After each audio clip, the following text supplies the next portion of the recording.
everyone to the third annual year-end celebration of the IIT Boeing Scholars Academy. Welcome to our curious and inspirational scholars, and to their family and friends who have put up with these bright, inquisitive youth who just can't stop talking about things like how interesting it is to program Arduinos. Welcome to our program instructors, whose care and mentorship likely had the greatest direct impact on the scholars' growth over the summer session. Welcome to our mentors of the Leadership Grant Projects, or which will be referred to as LGPs here, who have generously made a 10-month commitment to support scholars in completing these challenging projects. Welcome to the Job Shadow Day hosts and the Serving Through STEM partners, to the Career Day presenters, and to the essay reviewers. Welcome to the programs like Chicago Scholars and Collegiate Scholars, and to other community volunteers whose participation, no matter how large or how small, has sincerely made a significant impact on this program. Welcome to IIT's greatest jazz band, Toast and Jam.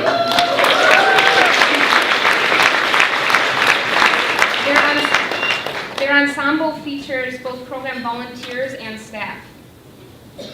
Welcome to our faculty advisors, Dr. Robert Anderson, the fruit of whose labors and patient advice will be evident in the clear and well thought out presentations that our Leadership Grant projects will be presenting later tonight. And welcome also to Dr. Stuart Patterson of the Scheimer College. In addition to being an LGP mentor, Stuart has interviewed applicants, has run workshops for us, has opened and closed the program, and has just in general been an extraordinary advisor, supporter, and advocate. Welcome to the representatives of the Boeing Company, whose generous grant has supported this program since its founding in 2011. In particular, we would like to welcome Grant Crampton, seated in front here, who will offer remarks later this evening. Welcome to the brilliant, caring, motivated Maria Spont Lemus.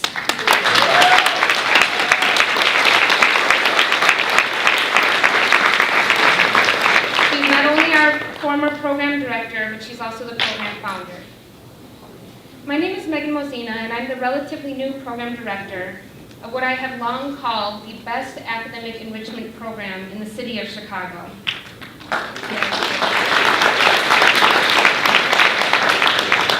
Even though I've only worked for the program since August, I truly feel part of it. Since my first day, I have been warmly welcomed and continuously impressed by these wonderful scholars who, in their infinite modesty, report to being good when I ask about them.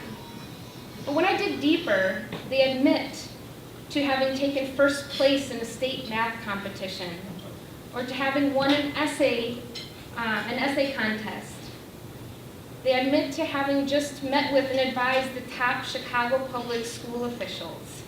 And this is normal responses from them once I dig deeper. This evening, we would like you to see just how good they are. Through their speeches and their Leadership Grant Project presentations, you will get at least a glimpse of who make this program and this city truly exceptional. Before closing, I would like to especially thank current program coordinators Catherine Ree and Ross Ludwig. Ross is in the back, I believe Catherine's still checking people in. And former program coordinator Connie Ma, who is out of the country right now, because it's their dedication to this program and their passion for educational access that truly fuel this program. I would also like to thank lead program instructor Jesse Pasmino, who I believe is still working in the other room right now, and our program intern Jose Gibaja, the saxophone player over here.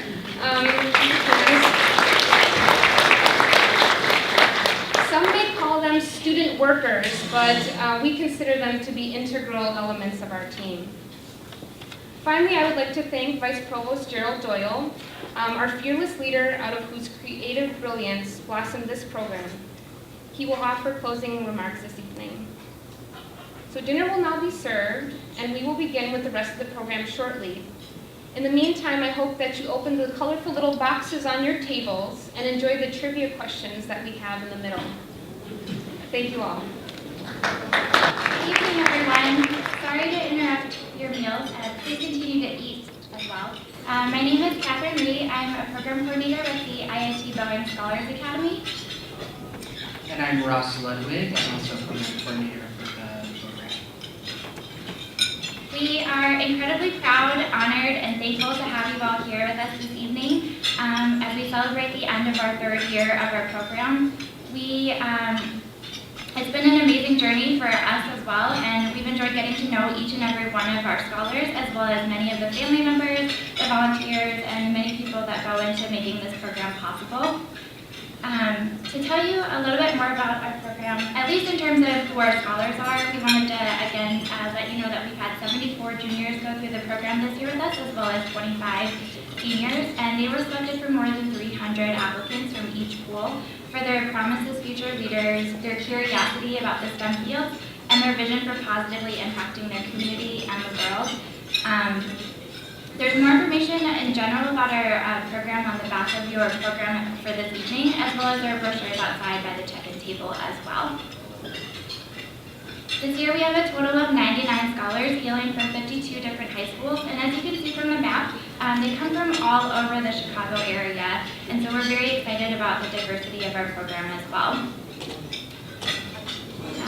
Again, we feel truly blessed and honored and lucky to know each and every one of our scholars. You all bring a lot of joy and meaning and happiness to our lives, and we're very excited to have gotten to know you thus far this year. Although you may not know it, we celebrate all of your victories, large and small, and we get very excited for each and every one of you and to see how much you've grown throughout this past year, and for the seniors, how you've grown through the past 2 years. Families, thank you so much for raising such wonderful and outstanding young people that continue to impress us each and every day. I'd also like to echo the many thanks of our program director, Megan Rosina, that she shared with you in our welcome. We are truly thankful for all the many people that make not only this event this evening possible, but for all of the events that we have throughout the year and our program itself possible as well.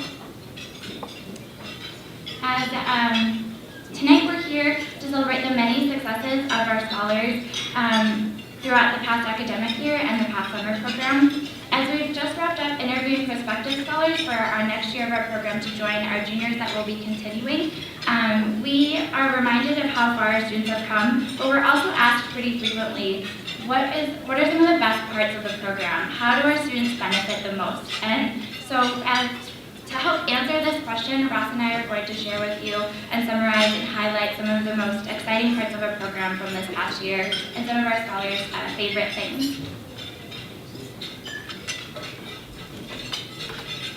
All right, so the introduction to the program starts in the summer, and we have a 4-week summer program, and it's focused on STEM, leadership development, and college access.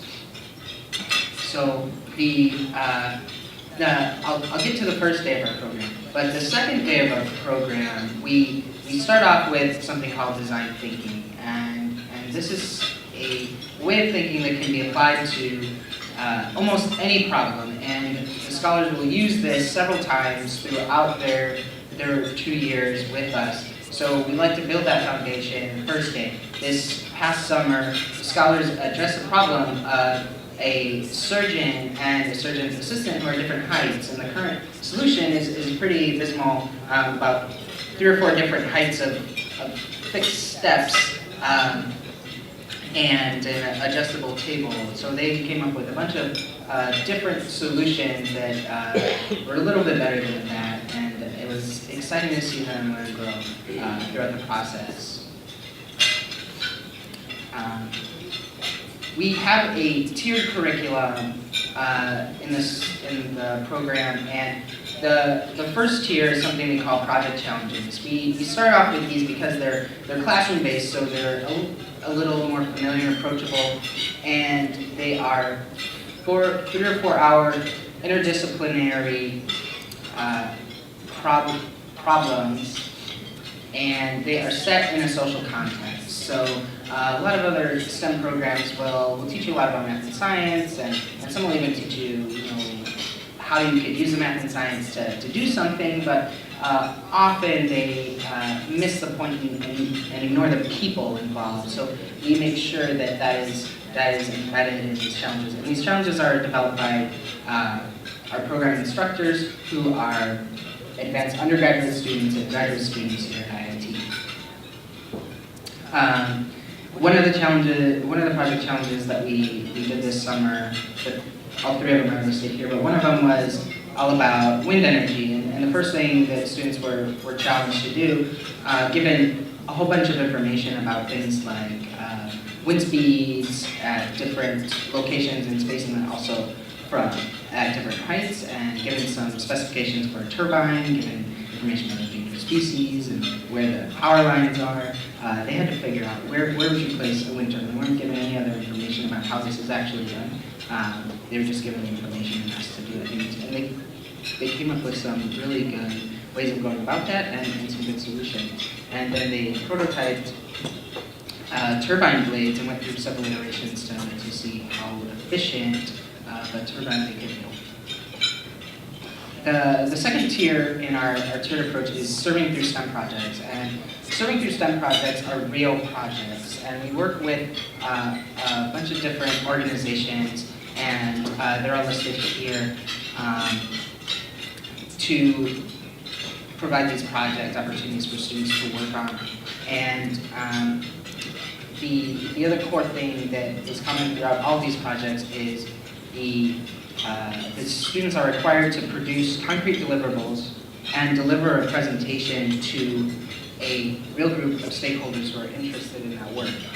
And they have to do all of this in just 20 hours over the course of 6 or 7 days. Some examples pictured here.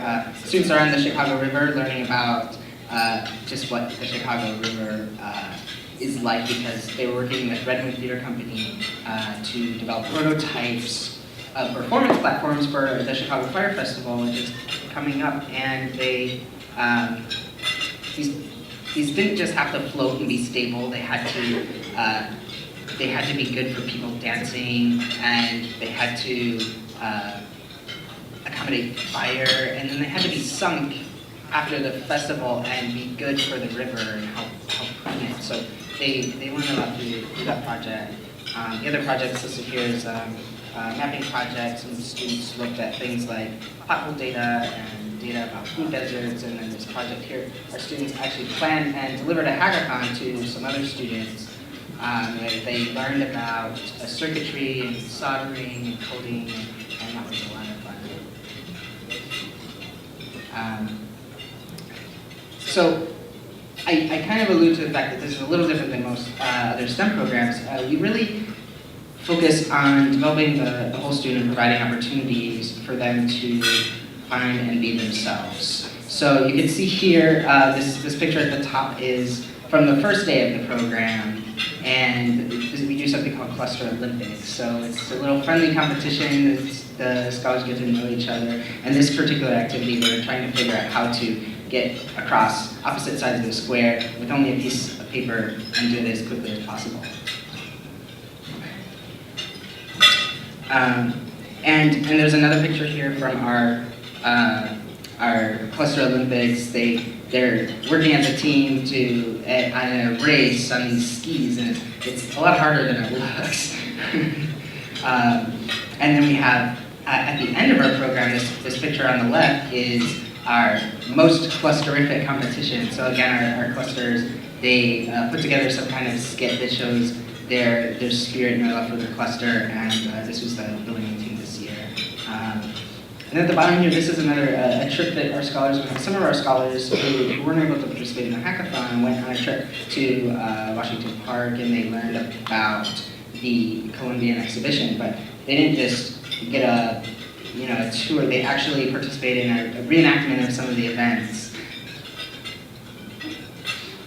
And now I'll give it back to Kathy to talk about the college visits.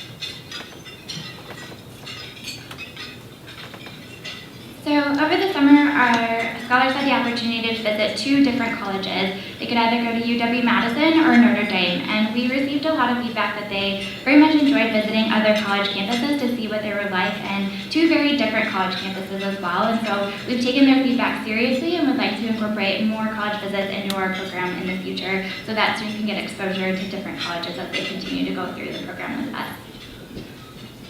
We also had a college fair where we invited over 80 different colleges to come and actually in this building meet a lot of the students and get to know them and have our students understand how they can ask different colleges different questions so that they can gauge the fit of that college for themselves as well. So it was really exciting to see our scholars interact with college representatives from all across the country. Throughout the academic year, we've continued to do programming as well. In terms of the college application process, our seniors completed over 83 different college applications with us in total, and this is with our 25 seniors before October 1st in order to participate in the Chicago Scholars On-Site Admission Forum. And for the juniors and junior families in the room, this is way before many of the seniors would normally begin the college application process, and so having this many college applications done by this point is a great load off of their plates and very exciting. So I had them each take a picture when they were done with their 5 applications each to celebrate the moment of being done with those 5 college applications. So I was very excited for each and every one of them. I also wanted to give a shout out to Maria Spahn as well as Connie Mott for writing so many letters of recommendations for our seniors. I know that that takes a lot of time and they spend a lot of time and detail getting to know each and every student, including all of that in their college application. So we truly thank them both for their hard work for that.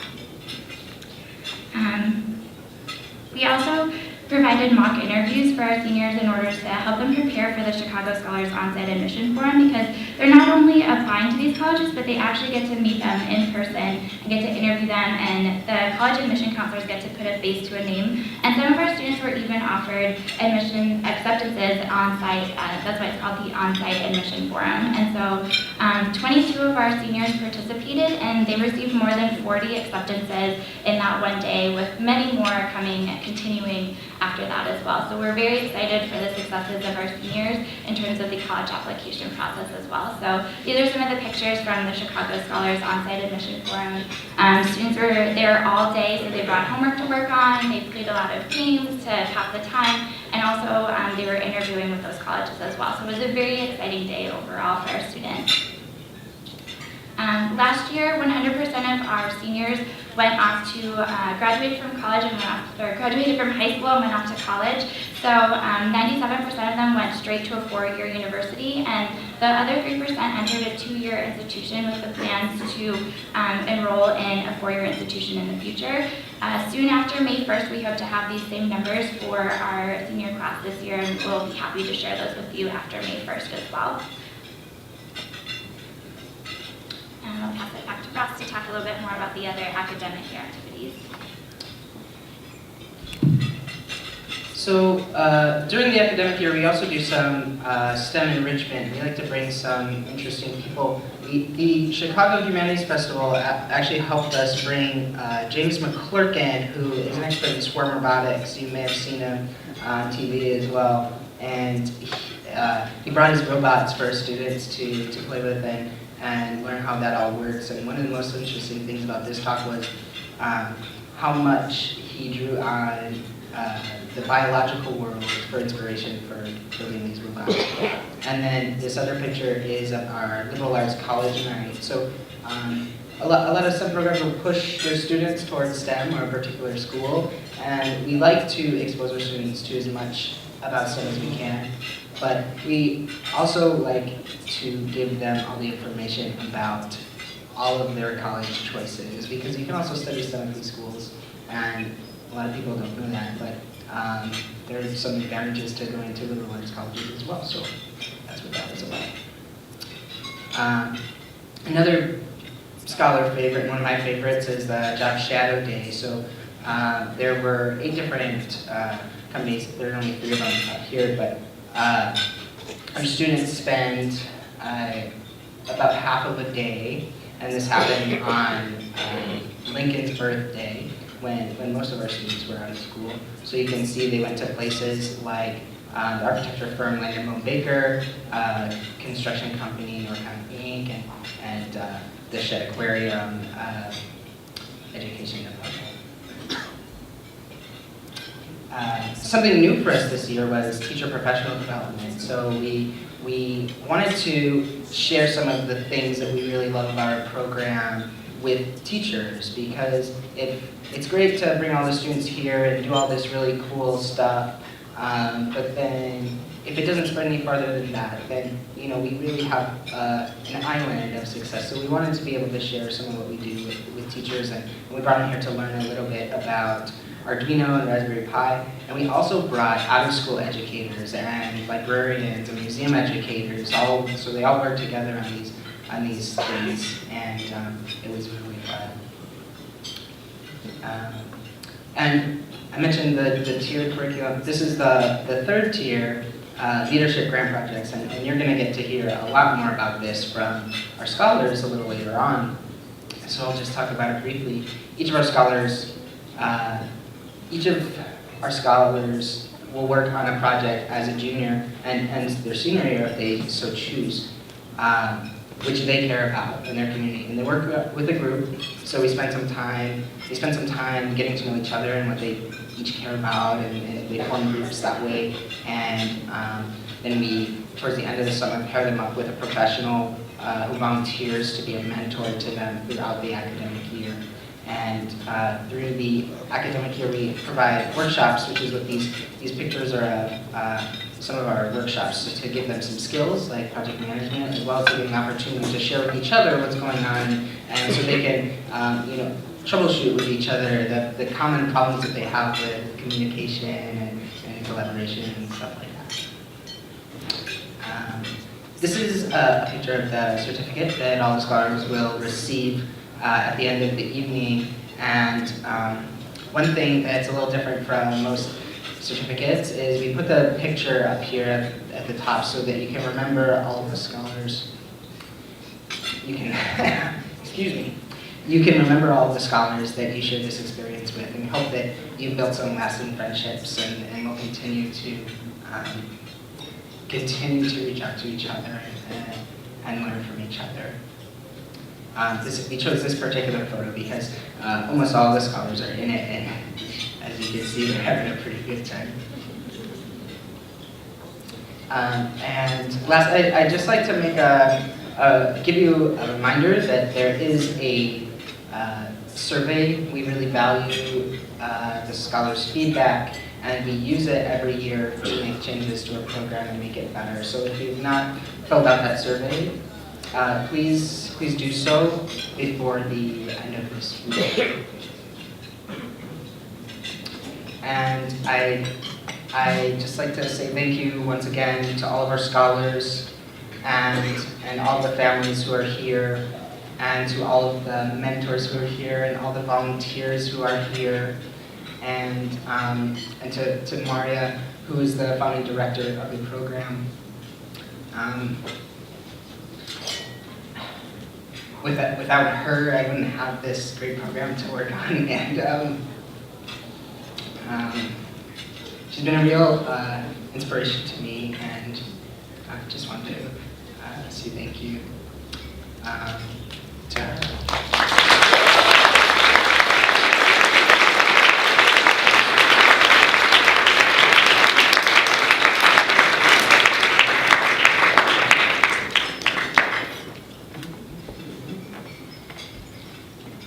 At this time, I would like to do something new this year. We would like to present the Extraordinary Engagement Award. We have never presented an award like this before, but we thought we'd honor two scholars that particularly went above and beyond in their participation throughout the academic year. Both of these scholars have attended more than a dozen events throughout the academic year, and just to give you a frame of reference, the minimum to attend for the program is 3 events, and so they've gone above and beyond by attending more than 4 times the number of events that they were asked to attend throughout the academic year. So I would like to call Hassani as well as Samantha up to the stage to receive the Extraordinary Engagement Award. We're very excited for them because they took They really understand the spirit of the program and taking advantage of opportunities that are presented to them and really running with them. And so we've decided to present museum campus passes for them so that we know that they'll take advantage of these museum campus passes, so that's why we selected an award of this kind. So again, I'd like to invite Hassani and Sam to join me on stage at this time.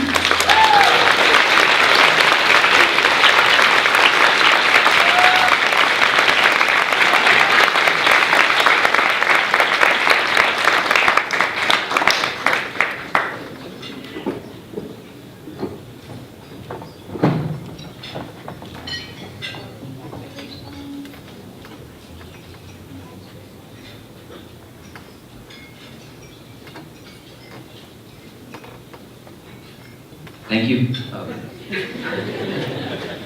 Thank you, Ross, and thank you, Kathy, for this wonderful award.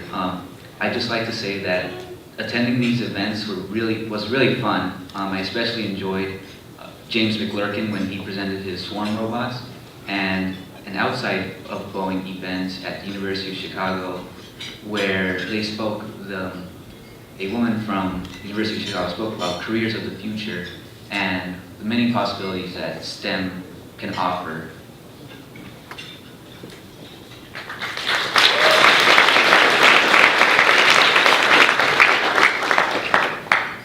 I would again just like to say thank you, and that it has also been a privilege to participate in the program. Being able to participate in so many different subjects that I didn't even either know existed or didn't even have an interest in before I actually went to the program. So thank you.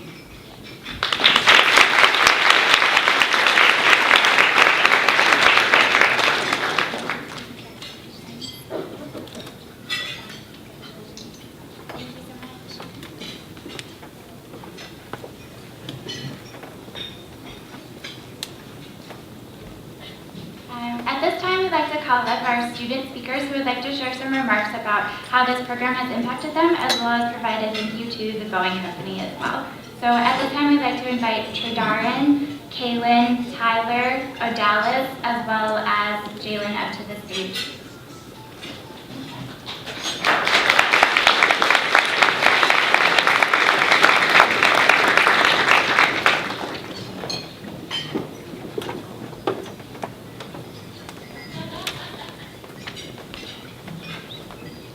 Hello. All right. Good evening, everyone. My name is Tradarin Crumbly. I'm a senior at Limbo Math and Science Academy. First off, I would like to thank the Boeing Company and IIT for giving us so many unforgettable opportunities and experiences. I would also like to thank the IIT Boeing staff members who put in a lot of work to make this program very fun and awesome, the way schools should be, but unfortunately it isn't. This program has given me a lot of memories and has helped me establish relationships with a lot of amazing people. I am mostly grateful for the assistance I had with the college. The IIT Boeing College Academy staff helped us seniors with admissions, counselors, seminars, college fairs, help with applications, also mock interviews, which were very helpful. The staff were always there to answer every question I had. They always let me come to the office, go work. They always proofread my essays, and they never said no. I felt like the only time I got to know with somebody is when I asked Kathy to do the speech without a script. And she was like, no, don't do that. But all jokes aside, I appreciate the IIT Boeing Scholar Program very, very much. It was Mario who nominated me for the Posse Foundation Scholarship, and now as a Posse Scholar, I'm going to Cornell on a full tuition scholarship.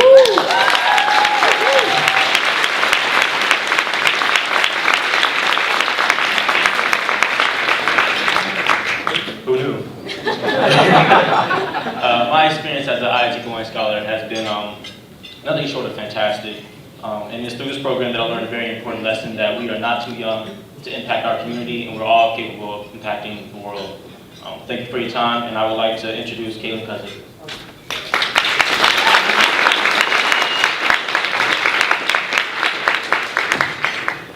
Good evening, everyone. My name is Kaylin Cusick, and I'm a junior at Young Women's Leadership Charter School of Chicago.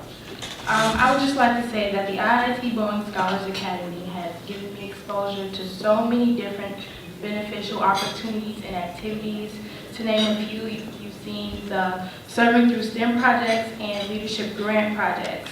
Through the Angiogenesis and Diabetes Serving Through STEM project, I discovered my love for biomedical engineering and my desire to pursue it as a future career and major in college. The Leadership Grant project helped me emphasize the importance of working hard to create a positive impact in my community. And my experience in this program has opened up so many doors and has allowed me to build relationships and connections with so many wonderful program staff and my fellow scholars, current college students, and has made me aware of so many scholarship opportunities. As a result of my experiences in the IIT Boeing Scholars Academy, I wrote an essay about the importance of minorities in STEM fields and won a scholarship from the EF Company or Education First that granted me recently the amazing opportunity to spend a 10-day trip in China with 14 other scholarship recipients from the United States.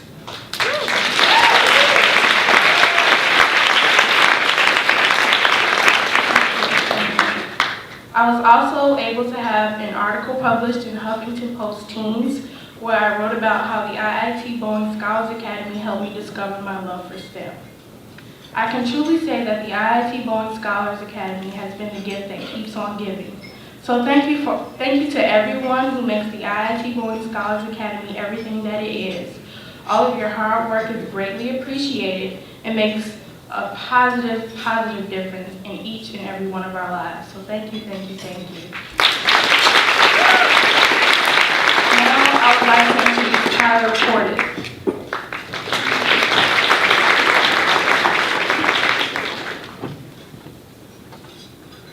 Good evening. My name is Tyler Portis, and I am a junior at Gwendolyn First College Prep. Exactly 360 days ago, I received my acceptance letter to participate in the IIT Boeing Scholars Academy. I accepted the opportunity at first because I felt that it would give me something to engage in over the summer. However, over the past 9 months, I have come to realize that the Academy is much more than simply a summer program. From the bi-monthly newsletters that provide information about workshops and speakers, to the summer session, to the Leadership Grant Project, and even personal development, the Academy is a success to every scholar that participates. I became more socially conscious, more courageous, more confident, more global, and more of a problem solver thanks to the Academy. Therefore, I thank you, the Boeing Company, for funding, and IIT for hosting this eye-achieving, leader-making, STEM-based program known as the IIT Boeing Scholars Academy.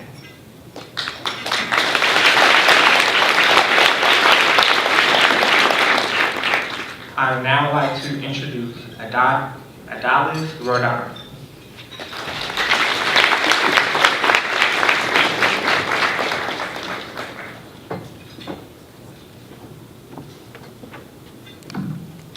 Hello, my name is Adalis Roldan, and I'm a senior at Solorio Academy.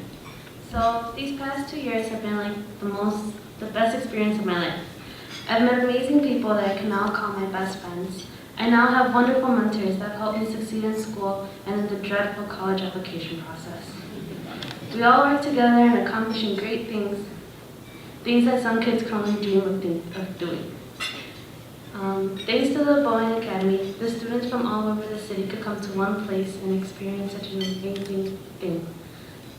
And the IIT Boeing Scholars Academy isn't just a summer program, it's a family, because all the scholars are able to bond greatly, and we all have great dreams of doing big things with our lives. And thanks to this program, those dreams are becoming reality. So thank you to Maria, Megan, Kathy, Ross, and Connie, who couldn't be here, the Boeing Academy, and all of the instructors for these amazing 2 years. And I would now like to introduce Jalen Tucker.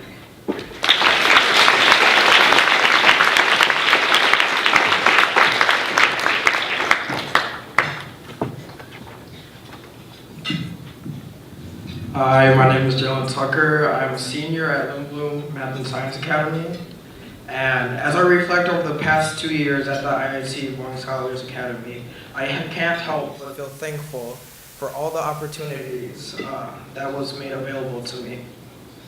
I participated in so many amazing experiences, from visiting leading STEM companies and learning about exciting careers and hiking in a forest preserve and appreciating the beauty of nature. I really appreciated the college tours.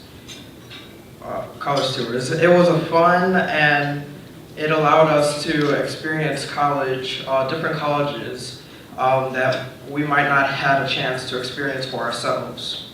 I am grateful for my involvement in my leadership grant project, where I got an opportunity to teach elementary school students about math and science using fun and interactive activities.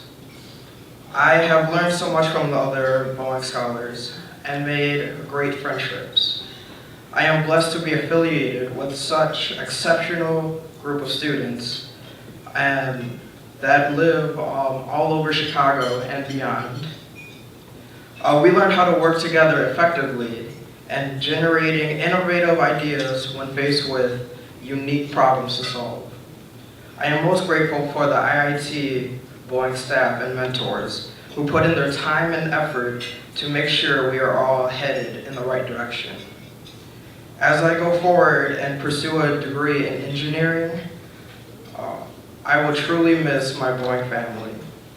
I want to especially thank the Boeing Company for the funding for this program. It has truly inspired me and enriched my life. Thank you.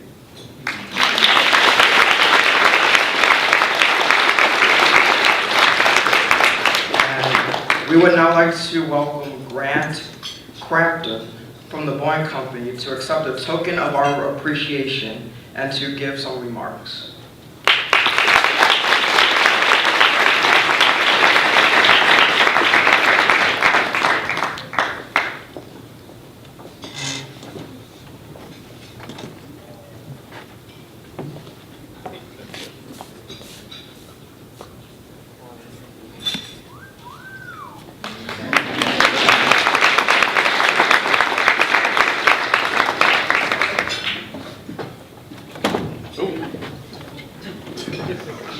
Please take it away from me.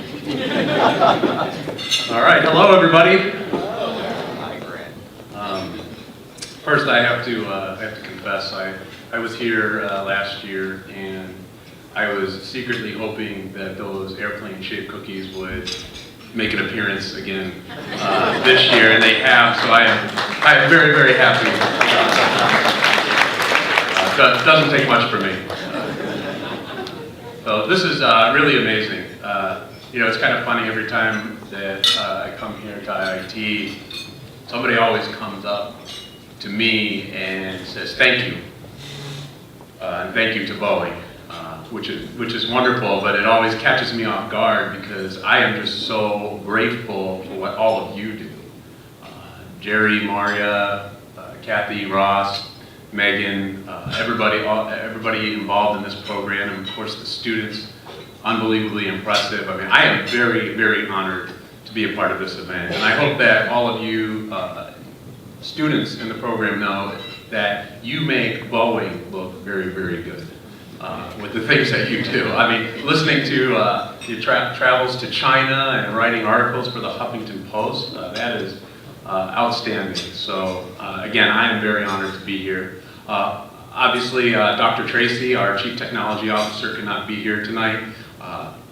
He is traveling overseas. I just want to extend his apologies and his regrets for not being able to be here tonight. He absolutely loves this program.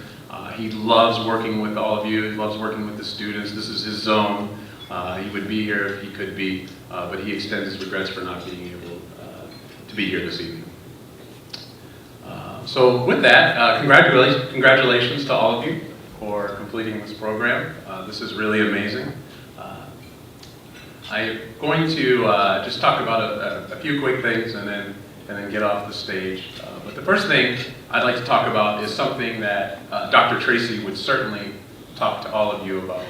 And that is pursuing engineering and pursuing a STEM field is a higher calling.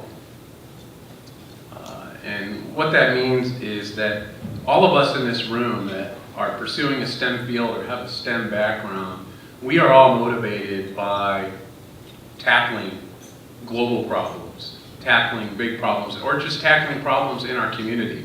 But we want to take the gifts that we've been given and solve problems in this world. And that's what engineers do. And so I hope you all realize that, and I hope you all carry that with you and remember that engineering truly is a higher calling to pursue. And I also talked before about a characteristic of this group of students that I think is really amazing. And although I haven't gotten to spend as much time as I'd like with this particular class, I can already tell this is true about everybody, and that is fearlessness.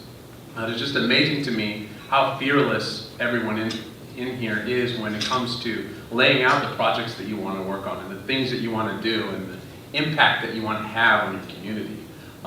Really, really amazing, and I hope you take your fearlessness with you in whatever you pursue. One layer that I would like to add on top of that is this concept of taking that fearlessness and using it to look more than one step forward. I recently, just about a week ago, got back from a trip with my business school to Japan, and we had the opportunity to tour Toyota factory in Nagoya, Japan. And although I didn't get a chance to ask them why they didn't design the Prius so I could fit in it, I did get to learn a lot about what they're doing with their new cars, particularly with respect to the environment. And there was one thing that they are really promoting and really working hard on at Toyota right now, and that is something called design for dismantability. I think dismantability, I can't even spell it, but it's basically designing a car so that it can be dismantled and the parts can be reused and recycled. So remember, we used to talk, the last several decades we talked about recycling and reusing the things that we have, and I'm sure there were engineers at Toyota who thought, how can we take our cars and take the parts that are in them and recycle them, reuse them, and have a better impact on the environment and have a better environmental responsibility. But at the same time, there were engineers thinking another step ahead and saying, why don't we just design this car so it can be taken apart? So not only are we going to design it so that the materials can be reused and we can recycle the parts, but we're just going to design it so that it can be easily taken apart and reused efficiently, which I thought was really cool. And I know we were working on some things like that at Boeing as well. So my challenge to you, and something to take with you forward, is while you're looking at today's problems, also take some time to think another step ahead. What is the problem going to be tomorrow, and what is the solution going to be? That's where there's a lot of excitement as well. So with that, I'm just going to say again, on behalf of Boeing, on behalf of Dr. Tracy, I would really like to congratulate all of you on this amazing, amazing accomplishment. It is so wonderful to be here. I'm so looking forward to hearing about all the projects. It was great to hear the students that just spoke. So you should all be extremely, extremely proud of this accomplishment. And one other very special note, a very special thank you to all of the parents in here too. And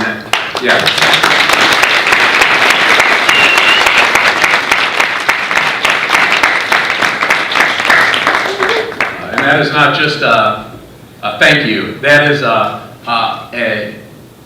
recognition that you realize, and I wish more people realize that the parental involvement is a cornerstone to the engineering process, to having these students pursue STEM fields and become successful in engineering, science, technology, and mathematics. It is so critical, and your commitment as parents is a huge part of the puzzle. So thank you very much. Congratulations to all the students, and enjoy the rest of the evening.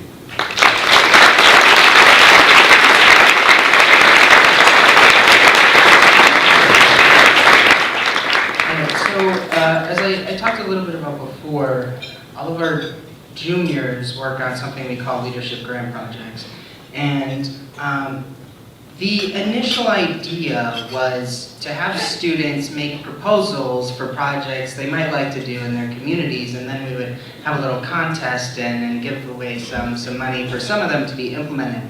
But the first year of the program, the proposals were so good that we wanted them all to do their projects. So we decided that that's what we were going to do.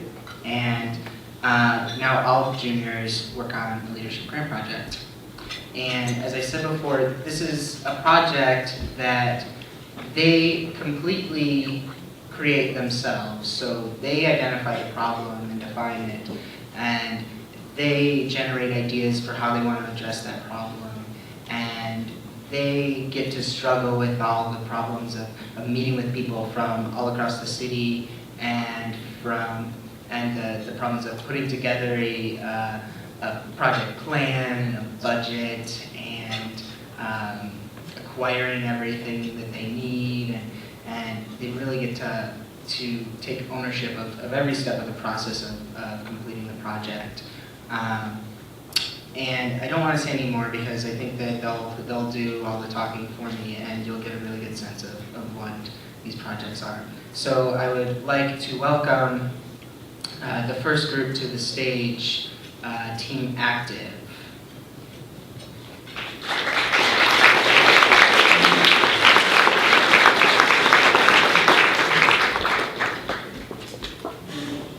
Hello, good afternoon. My name is Carlos Luna.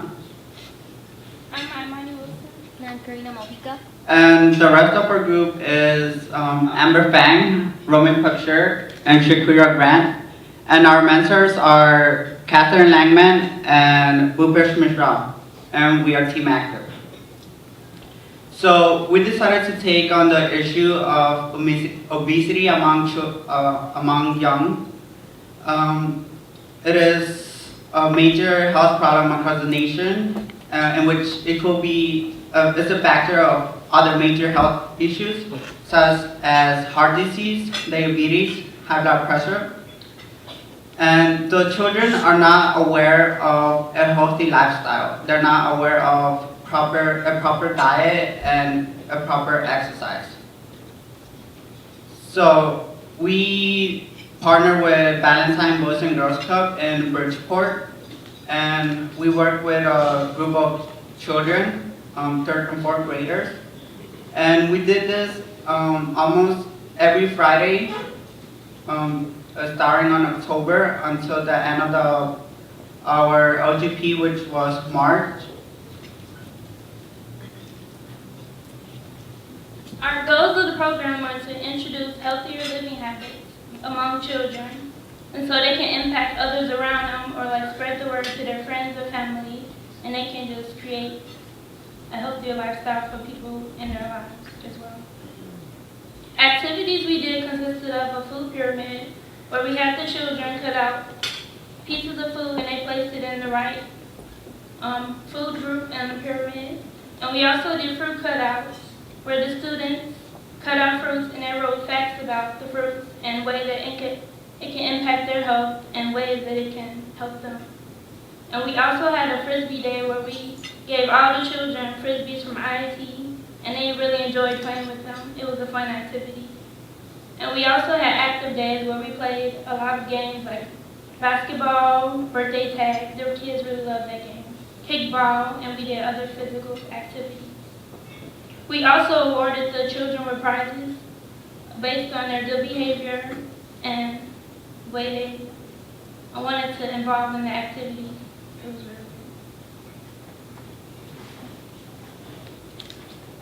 So we had a lot of problems and issues, but the major problem that we had was basically just capturing their attention because, you know, when we're children, everyone doesn't like to pay attention to the adults and they like to run all over the place. So we had to find activities that were fun, but also taught them what the importance of healthy living. So that was one of our biggest issues, to transfer the importance of healthy living.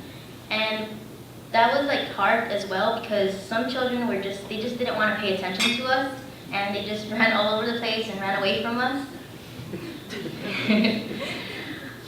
We had a lot of accomplishments because in the beginning we had made a survey where we had them write down the things they knew about healthy living, and but towards the end we also had them do another survey where we were able to see how they grew upon knowing what healthy living was, their exercising and how to eat healthily.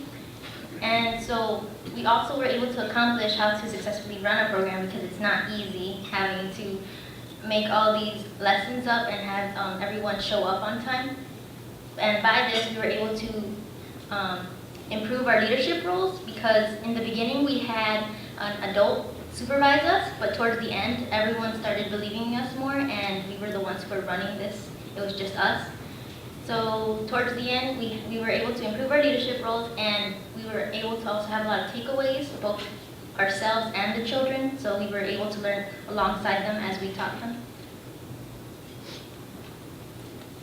Oh, and we also did the program. It impacted us as well. It encouraged us to eat healthy and exercise more.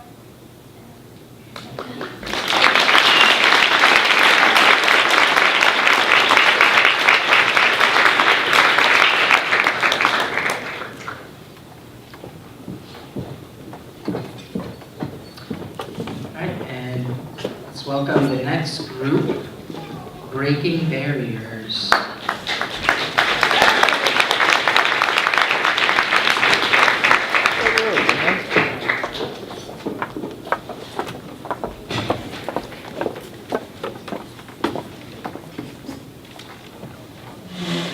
Hello everyone, my name is Mumia Kantakanda and I'm a junior at Carmel Catholic High School. Hello, I'm Alexander Arroyo and I'm a junior at Fenwick High School. Good evening, my name is Marcos Zapata and I go to Lincoln Park High School. I'm also a junior. And our leadership grant project is Breaking Barriers. Our mission is to promote the awareness about the high school dropout epidemic that's facing our nation, as well as give students the resources and support system they need to continue their education.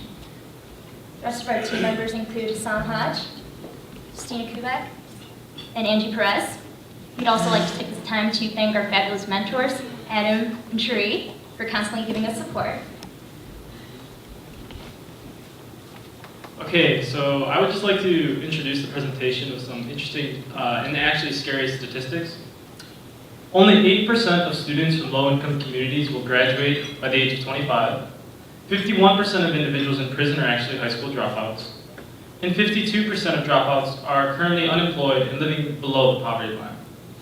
Yet, these are more than just statistics. They represent young people in our communities. And as a community, we can't afford to ignore these individuals. They represent the young people that could go on to become future leaders, doctors, scientists, even engineers. But it all comes back to an education. And that's what we're trying to do. We're trying to, we're trying to make these students aware that the decisions they make now will have a lasting impact on themselves, their families, and eventually their communities. When working in our LGP, we started off with a lot of big ideas, like trying to tackle education problems, which were like, we just want to have every kid go to high school and every kid go to college. Like, that's not realistic, sorry. And in that process, we had to but we actually had to narrow down what our plan was. And in doing so, we became mentors in the process. One of the things that we did along the way when learning about education was visiting the UChicago Consortium of Education. And a lot of researchers there helped guide us in step-by-step sort of instructions on what to do when working in education, since it's a very interestingly difficult process when having to go through the hierarchy of things like the principals, the counselors, the teachers, and mainly the point of the whole thing, the students. In the end, we ended up going to Waukegan to college, which specifically helps tutor and mentor the children in the Waukegan community to get to college. And we ended up having a little sort of fun activity when teaching them, all of their opportunities that they have as children. And not necessarily that they have to go out and say, hey, you have to go to this selective school, more so along the lines as that's an opportunity. And you can pursue that opportunity if that's what you want to do. Furthermore, we were looking into working at the Kingswood Academy in Darien and doing a career day project, specifically working with different jobs that children weren't aware that they could pursue. And at the end of the day, when working with the kids in Waukegan to college, we maintained contact with them to this very day through email, and we continue mentoring them. So along our path, we were faced with both difficulties as well as success. We started out really broad ideas, as Marcos said. We wanted to find the right tone to approach our students with. We knew we were going to be speaking about some sensitive issues like teen pregnancy and drug abuse relating to dropouts. And we wanted to make sure that we were approaching our students with the right tone. Once we actually established our content, we struggled with finding an area to actually implement our workshops. We contacted several organizations, and none of them really quite followed through. So we went back to the drawing board, back to step one, and decided to broaden our approach to the suburbs. I'm a volunteer tutor at Waukegan College, and when they heard about Breaking Barriers, they were overjoyed to have us as to host our workshops. And now, after we look at some testimonials of our students, we could really find out what an impact we made. So here's one of our students, Sergio, who remarks that Breaking Barriers not only helped him realize the impact that education could make on his life, but also his whole community. And I think this all goes back to the goals that we set out to accomplish, to help students realize that their education will not only impact their lives, their families, and their friends, but their whole communities. And students are also now aware of the resources that are available to them. They now have a support system that they can talk to. And I think everyone here at the Boeing Scholars Academy has helped us achieve these goals. We'd like to thank everyone here, including our mentors, our families, who have helped us to achieve these goals. This has been an incredibly rewarding experience, you guys. Thank you.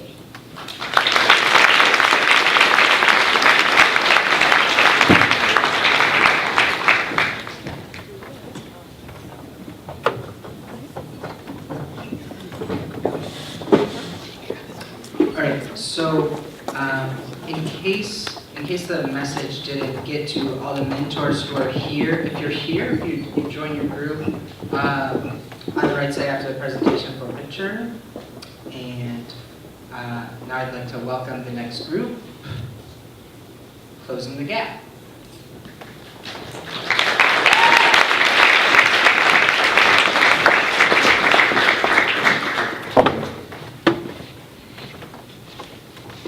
Hi, we're Closing the Gap. My name is Sarah Motter. I'm a junior at Taft High School.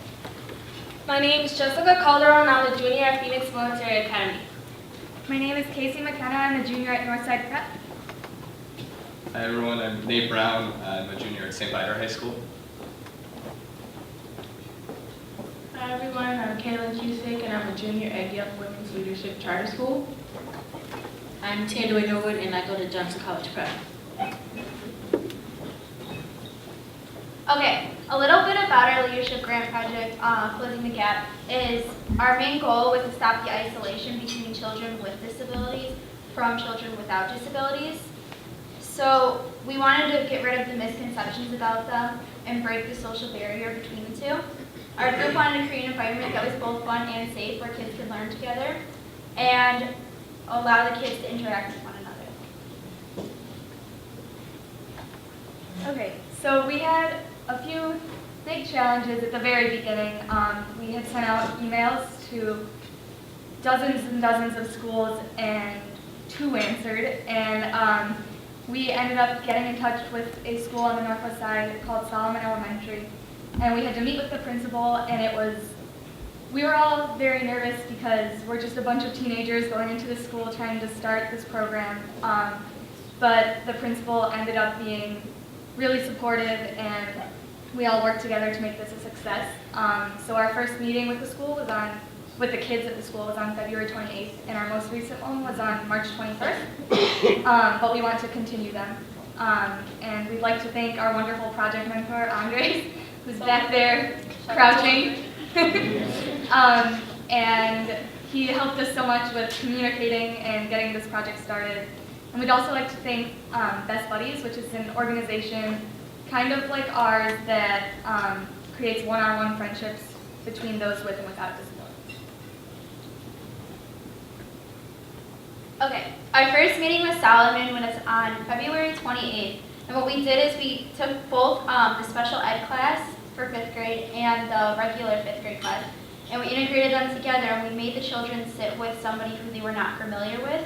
And then we did an icebreaker activity where each kid said something that they like to do, and then we made collages, which we had a little art gallery show where the kids were allowed to show their collages. It was a great experience because the kids got to help one another, and the kids also got to learn more about each other, and some of the kids never talked to the special ed kids, so it was an overall good experience. Yeah.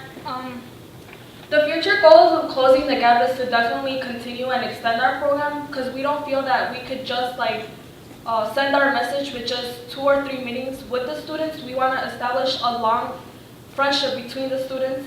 So it's like that can't happen in just 2 meetings. That can't happen in just a week. That needs to be, we want to impact their lives. We want to send a message to them, and we want to send a message to the world as a whole, even if it's just a program just working with Solomon Elementary, and even having the chance to come over here and have the chance to present it to you guys about closing the gap is something that needs to be said. And we also learned a lot from the kids, and I learned a lot about myself, because our goal was to get rid of the misconceptions, and even I got rid of some of the misconceptions. I thought just because they had certain disabilities, they couldn't do certain things, and I talked to them, and then they talked to me. I made best friends with this little girl because she really wanted to hang out with me because she thought I was pretty cool, which I am. And then it was just so amazing to see all the bright faces and the kids with disabilities and the kids without disabilities to come and be friends. So that's something that we wanted to implement. Okay. So these pictures are from our second meeting, and at our second meeting we had the kids draw pictures of each other to show not only that everyone has different talents, either they're good at drawing or not, but that everyone can use their talents to get along and work together. And just like Jessica was saying, I'd like to conclude by saying that these kids, just working with them has made us better people, and we've learned a lot from them. Thank you.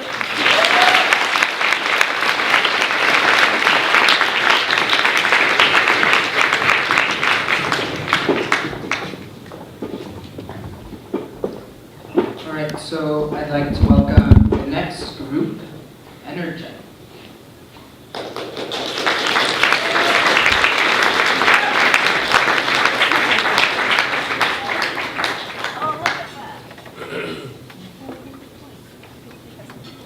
Hello, good afternoon. We're Energetic, and I am Angelica Miranda, a junior at Curie High School. I'm Gazette Gutierrez. I'm also a junior at Curie High School. And I'm a junior at Benito Juarez.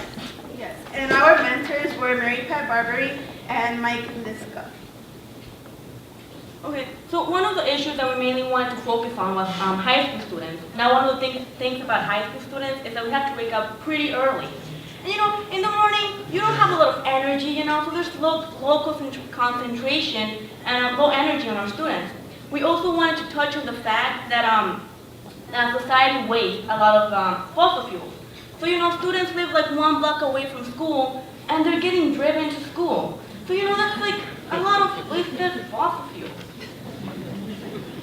So what we wanted to do was promote students, high school students specifically, to ride their bikes to school. And we thought that would be a great way to be more environmentally friendly, and so that they could get some exercise, and be more energetic for school. And the way we were going to do it was by showing them the ways of how to ride their bikes the correct way through social media, because that's what we usually do. We spend most of our time on Facebook and all these other social media. So we thought, what other way than to address them through social medias? So our path to contact students, we first created surveys. And based on the surveys, what they gave us back and all the comments they gave us back and feedback, we created online pamphlets telling them the information on how to ride a bike correctly, how to wear a helmet correctly. So when they get out there, they know what they're doing. We created a blog writing about how to lock your bike correctly, riding in the winter. We also spread a lot of our ideas through there. And then we created videos, which was pretty fun. You guys will get to see them. And then we have our success stories. Throughout the process, we did get some students to start riding their bikes. Some of the feedback that we got back, and I want to read this quote. Pedal, pedal, puff, puff, I can't get enough fun. By Eric Gonzalez. Very good biker, by the way. So these are the kind of pictures we put on Facebook and how students were able to see, because not a lot of people know the hand signals or correct ways for bike riding, so this is one example. And we also made brochures, so we also posted these online in our blog as well. And yeah. One interesting fact that we put in our brochures, if you are over 12 years old, you cannot ride your bike on the sidewalk, so FYI. So, future references. One of the challenges that we faced as a group is the winter. The weather pretty bad this year. We wanted to get our students out there to ride their bike on the streets and give them first-hand experience on how wonderful it is to ride their bike in Chicago. However, there's snow outside, so we couldn't do that. Another of the challenges that we have is that not a lot of students have bikes, so that's pretty not pretty cool. But may I keep talking? Okay. So our definition throughout the process, our definition of success did change. In the beginning, we wanted students to we wanted them to ride their bike. We wanted them to go out there and do it. However, once the weather kicked in and we realized that not a lot of students own bikes, we wanted to give them the information of how ride a bike correctly in Chicago. In the streets. So when they actually get a bike one day, they know the basics of how to ride their bike in Chicago. We do hope that our ideas keep spreading. Since a lot of the information, how we spread our information was through social media. If we keep sharing, we can spread our passion of biking, to other people. Thank you. So we're gonna keep spreading our ideas and get more high school students to get out there and ride their bike and pay attention during first period when they're falling asleep. I do believe that the next slide is our video. Please do enjoy.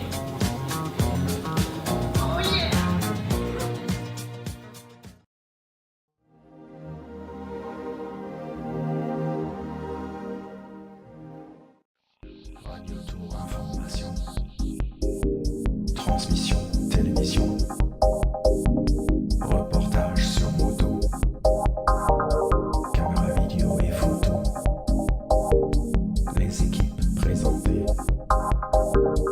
le départ est donné, les étapes sont brûlées et la course est lancée.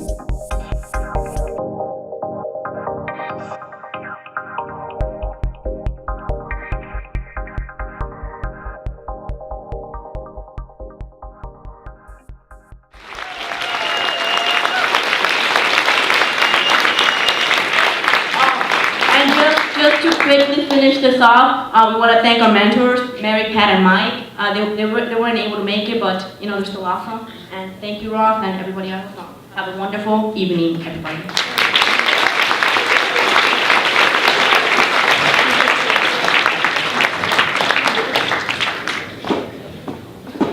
All right, now I'd like to welcome the last group for a short break. This group is Enviroprint.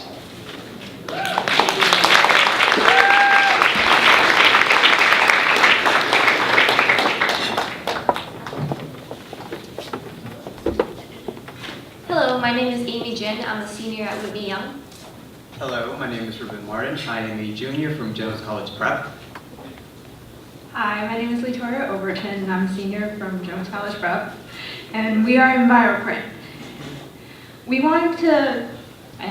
noticed all these different ways that the media is telling students how the environment is being harmed, but they're not really telling them how they can help or explaining it well.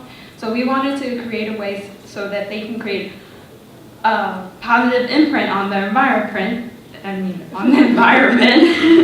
So we created EnviroFit with the help of IIT Boeing Scholars Program.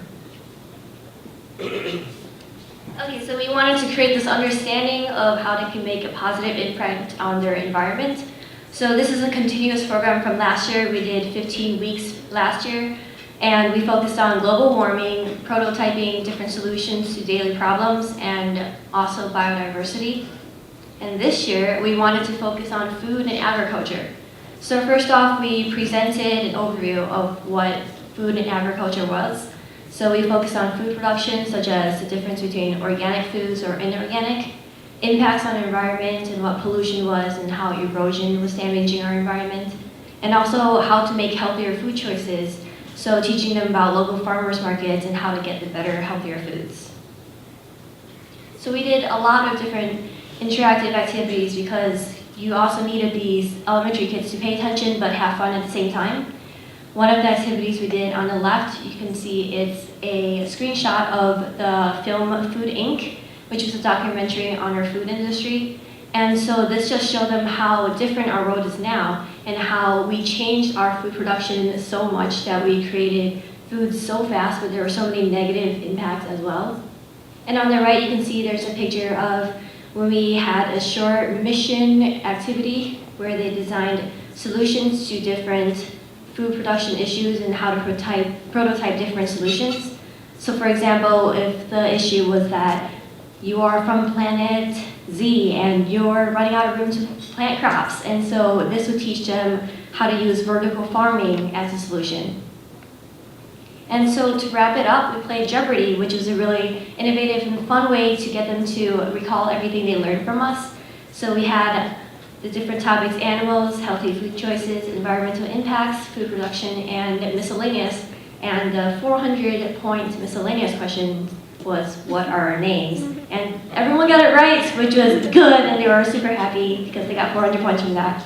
And they were having a lot of fun. They named their teams Ghost Peppers and Takis, and Ghost Peppers won by 100 points. It was really competitive, and they got into the spirit of competing.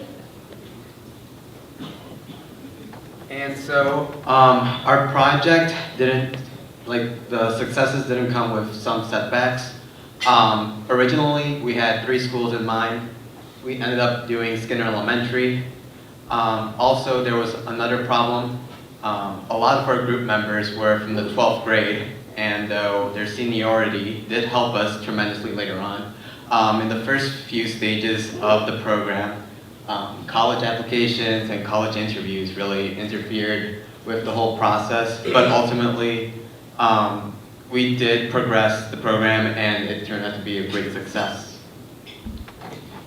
So to expand on some of their successes, you can see from this picture when these kids were watching Food Inc., which was this documentary on how food production changed, they were really shocked and surprised. That's this kid on your right has his head over his mouth. And they were really surprised at how food industry has changed so much. And we also quantified our success because we provided a pre-assessment, which was a 7 multiple choice question test. And after the program, we gave them a post-assessment.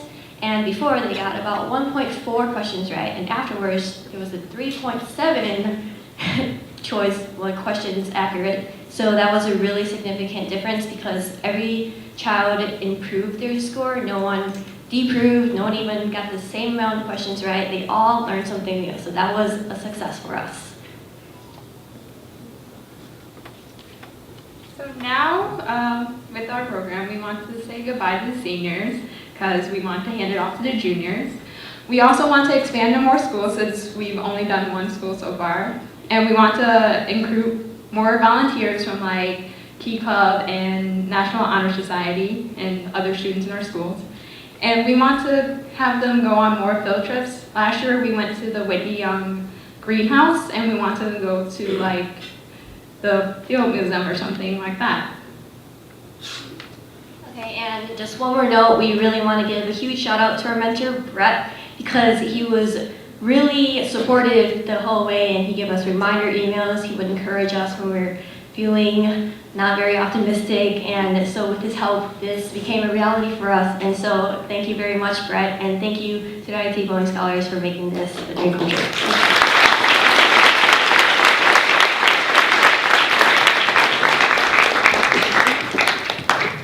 Alright, so now that we're about halfway through the presentations, you can see that the scholars are a bit more polished than I am, and there is someone we'd like to thank for his help in preparing them.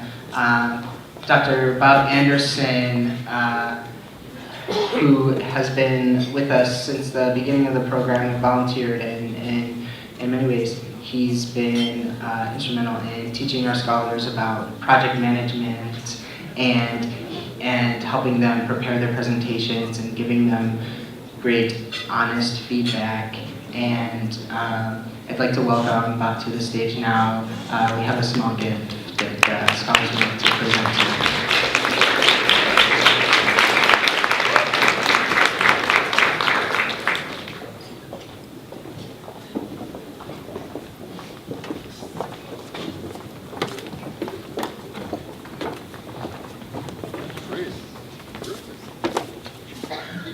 Let me soon right here. Thank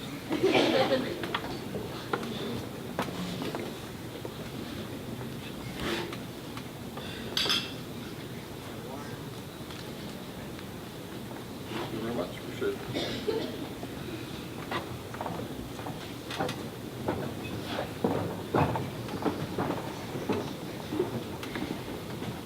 All right, thank you, Bob. Now we're going to resume the, yes, please do give him another round of applause.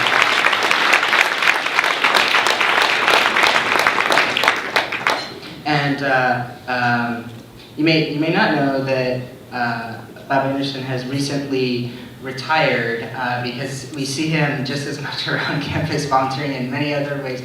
He's been a great service to the university, helping our iPro programs and entrepreneurs who want to start businesses, and a great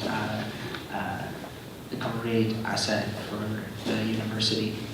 So we're going to resume the presentations now with Project IF. Please welcome Project IF.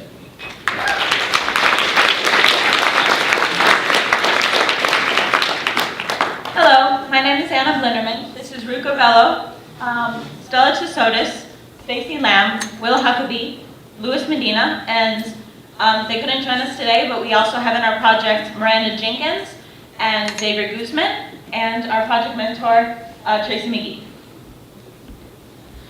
So, as Ross mentioned before in the presentation about our summer program, we had the opportunity to participate in different Serving Through STEM projects. The one that I participated in was called Mapping Movement in the City, in which we took different databases and turned them into maps. When we got the free choice to do what we wanted with our project, I chose to use different grocery stores and chains in different neighborhoods throughout the city. I also did a different map of the percent of the population per community that had diabetes, and as you can see, the red and the orange are very few grocery stores, and the yellow and green are very high concentrations of diabetes, and you can see a lot of overlap in these two maps, and we wanted to do something in the community to change that.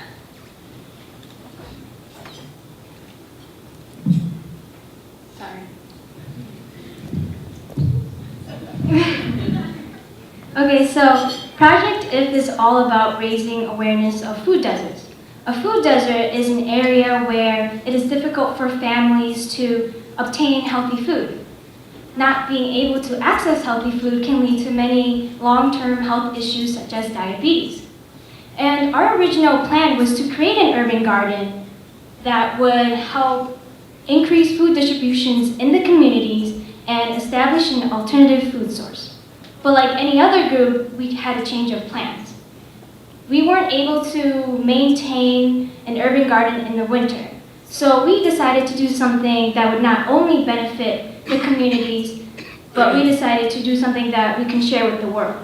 So we decided to make videos. Our videos were on how to make quick, easy, inexpensive, and healthy foods. So they ranged from cooking videos to how to plant gardens.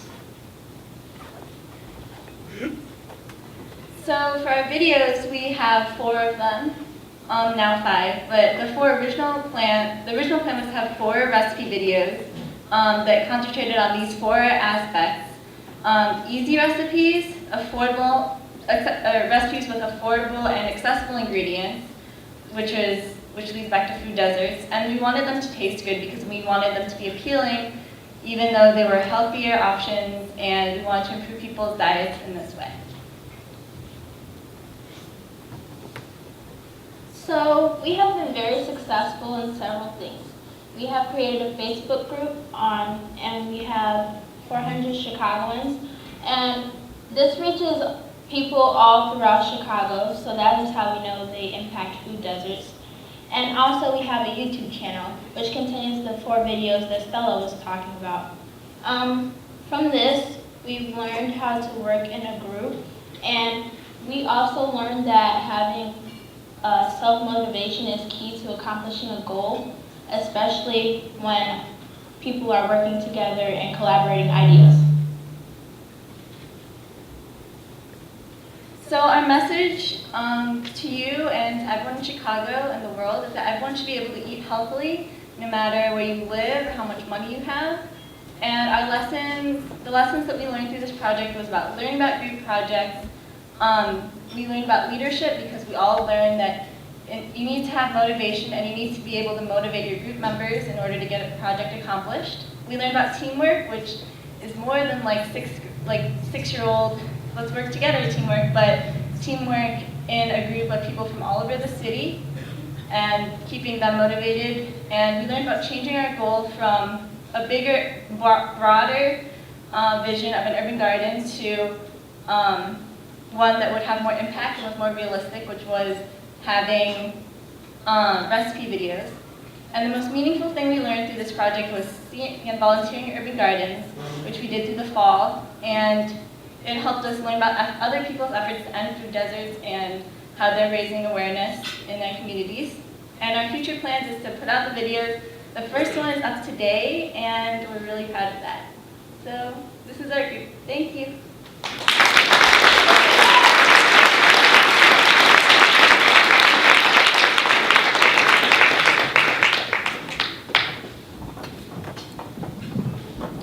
Thank you, Project IT. Our next group is Project Learn. Please welcome Project Learn.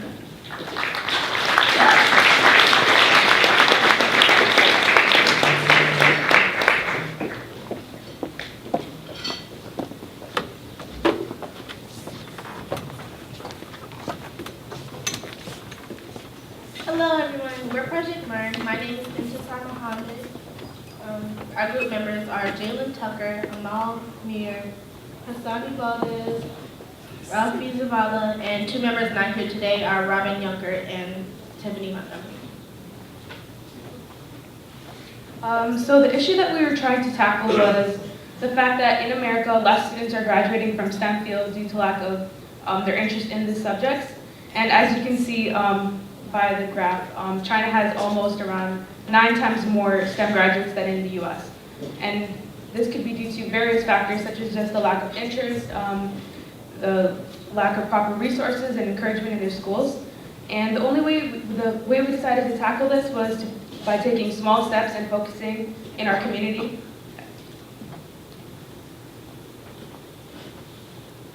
To expand on that, we decided to work on 2 school locations, one at Oxa School and one at South Loop Elementary School. Each member would create an individual lesson plan with a STEM subject, and we did approximately 8 and 9. So to measure our impact, at the end of the year, we would have a survey, and we would see what the students memorized from the beginning all the way towards the end of the program. Our goals were to inspire students to actually want to do things in the STEM field instead of not liking it or thinking that math and science were hard or nerdy. And we wanted to like show them how they could apply it to their actual lives and make a difference. As we mentioned before, we focused on 2 schools. So in this school, this was UXA school, and on the 2 pictures on the left, this was actually our physics project, and we taught them various concepts such as momentum, collision, the laws of motion, and from there we did the egg drop experiment where they had to construct a container that could keep a raw egg from cracking when dropped from a height of around 30 feet. And on the right, we taught them about the various fields of engineering, such as biomedical engineering and genetic engineering. And to demonstrate what a civil engineer could do, we asked them to construct a tower that could be able to withstand an earthquake. These are some of the projects we did in South Loop, where you see my hands on that plate of stuff. We made oobleck, which is just cornstarch and water, and the kids really liked that. We talked about the states of matter with that. We also did a lung model with water balloons and water bottles to show them how they breathe.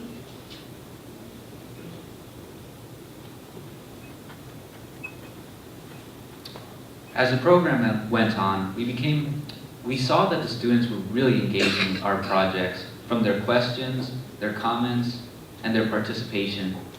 Success at the end of the year, we measured it with a Jeopardy in lieu of a survey. We found that the students really enjoy the sciences, and they will continue to do science courses in high school and beyond in colleges and careers.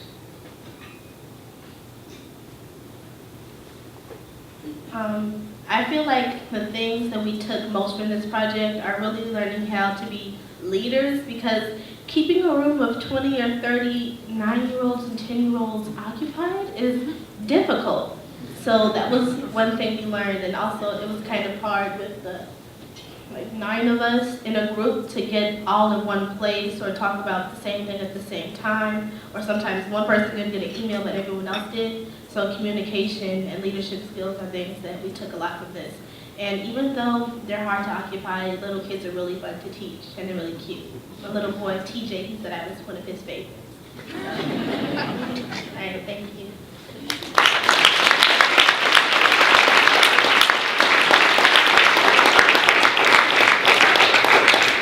We would also like to thank our mentors, Ezra and Lori. Ezra couldn't make it, and Lori is here. Thank you for helping us with our lesson plans, and thank you for making Project Learn a great success.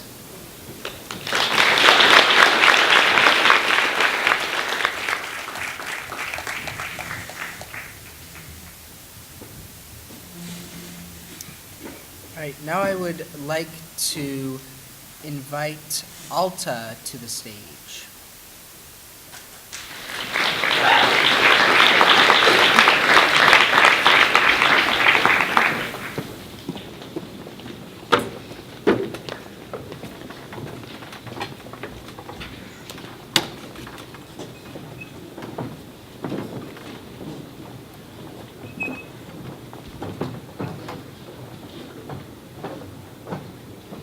Hello, my name is Alexander Pei, and I'm a junior at Whitney Young Magnet High School.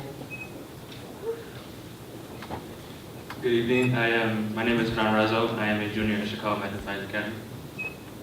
My name is Tyler Holloway. I'm a junior at Walter Payton. My name is Nathaniel Hatterson, and I'm also a junior at Walter Payton. Good evening. My name is Diego Martinez, and I go to Ronald College Prep. Good evening. My name is Marco Hernandez. I'm a junior at Johnson College Prep. Good evening, and my name is Belinda Kwanzaa, and I am a junior at Kenwood Academy. Our group's name is ALTA, which stands for Youth Leads to Abuse. Our project mentor's name is Sumit Roy. Most people do not know that a single use of an intoxicating drug can affect a person's performance in school or sport activity and can cause heart-related problems. This is why we are addressing the negative impacts of drugs on potential users and abusers, which are youth. The aim for this project was to inform youth about the risk of using drugs. The inspiration of this project came from us being high school students and knowing that peer pressure can be tough for incoming students because they want to fit in with the crowd. This is why we targeted 7th and 8th graders so that they do not fall into the trap of using drugs through the influences of their peers.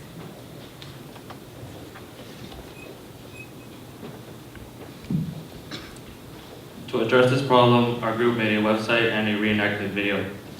The website has research from group members and helpful links about drug side effects and other negative outcomes. This video shows a situation in which a student is pressured to take drugs and therefore gets bad grades. In the second part of the video, the same student is still pressured to take drugs, but this time he rejects them and gets better grades. So this project was definitely a learning experience for all of us. One thing that we learned was that large groups are difficult to manage. We're still missing about 3 to 4 group members. And we all had to reach an agreement in order for our project plan to move on. And we also learned that everyone has very different schedules, and we all live in very different areas of Chicago. And to meet up with everyone in the group at one time was impossible, so we had to get as many people as we could at one meeting place, and then catch up everyone else who was not at the meetings.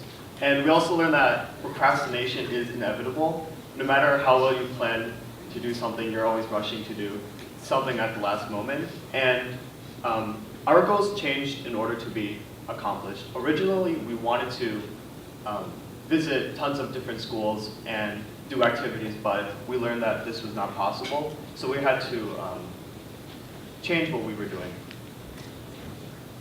The video that we constructed received 100+ views in 1 week, and this video was shown to 7th and 8th graders, and they really showed interest in the video, and they learned a lot from watching it. We would like to thank Sumit Roy, our project mentor, and Ross Ludwig for making this project possible and helping us with obstacles when they came our way. And we would also like to thank IIT Boeing Scholars Academy and Boeing for making this opportunity possible. And we would also like to thank the audience for coming down this evening and watching our presentation. Thank you.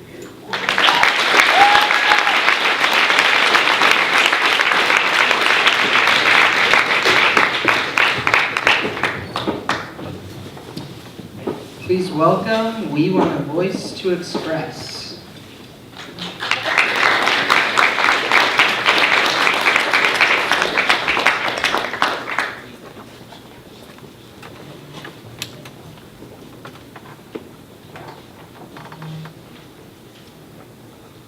Hi, we want a voice to express, and my name is Michael Torres.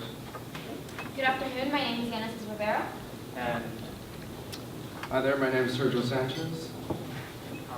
And we would like to thank our mentor, Stuart Patterson, just for all the support and everything he's done for us. He's been a really big help and contribution to our project. So, our problem statement. As we all know, the real world is not an easy place to live in. Someone is usually always trying to bring you down, but there's hope for the future. And as a society, we can't grow and learn more without getting along first, and that's one of the biggest problems that we saw. So our purpose and our hope was to bring the LGBTQ community, which stands for lesbian, gay, bisexual, transgender, and questioning youth, together. In our project, what we did was we started a GSA at George Washington High School, which is a high school I go to, and it was a bit of a struggle to start it because not many kids showed up the first meeting, but throughout the whole initiation of the project, a lot of kids came into the meetings. We also designed a Facebook page called We Want a Voice to Express. We reached out and collaborated with this organization called Center on Hosted, and we researched and created a brochure for LGBTQ youth to, in order for them to be able to start their own GSA, learn about their own history, and the reliable resources they have. This is the GSA at George Washington, a few of the members, and this was the first meeting. This is our Facebook page, our layout, and how it looks. And here are some of our posts. We typically post inspiring pictures, inspiring quotes, some stories, a little bit of the history of the LGBTQ community. This was our trip to Center and Halstead. And now here's a brief look of our brochure.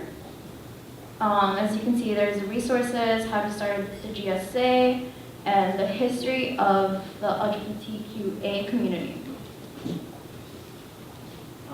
So what success did we have? Obviously, a lot of the groups here started out with very broad ambitions and just some ideas that weren't very much possible. So one of ours was to start a brochure and to make sure that we can at least start a club in one of the schools. So for the GSA that was started at Giannis's school, we had 70 potential members that signed a petition for the club, and we only had 10 steady members. Currently, we are printing an initial run of 200 copies of our brochure that we made to hand out to various schools and other organizations, such as the Center on Halstead. Our Facebook page has 92 followers total from the Chicago area, which is, for us, was kind of a big deal since we started out with a lot of people who wanted to support us and showed that they really did care about this issue. And so we also were able to learn some programming skills from the Center on Halstead. They were one of the organizations that contacted us back and was actually willing to help us be able to go out there and start a program of our own. And they really did help us to start this GSA and get it up and going. So what did we learn? Me as a person, I really do enjoy math, so that's why this is in an equation. So I think one big thing that really does help drive these different projects that we all did and we all had such an amazing success on is responsibility. It's such a hard thing to just be responsible with everything that you have to do. A lot of us had a lot to do and a lot on our plates, and just to even take the time out of our day, out of our schedules to come out here and make sure that we got what we needed to get done. It was amazing. You need dedication and you need to take the time to do that, and you need to be able to collaborate with people in your community and in order to be responsible about the things that you do. So yeah, thank you. And I wanted to say thank you to IIT, of course.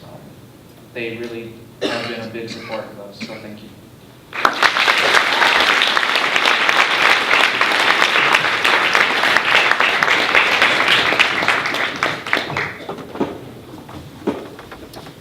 Now please welcome Yetta.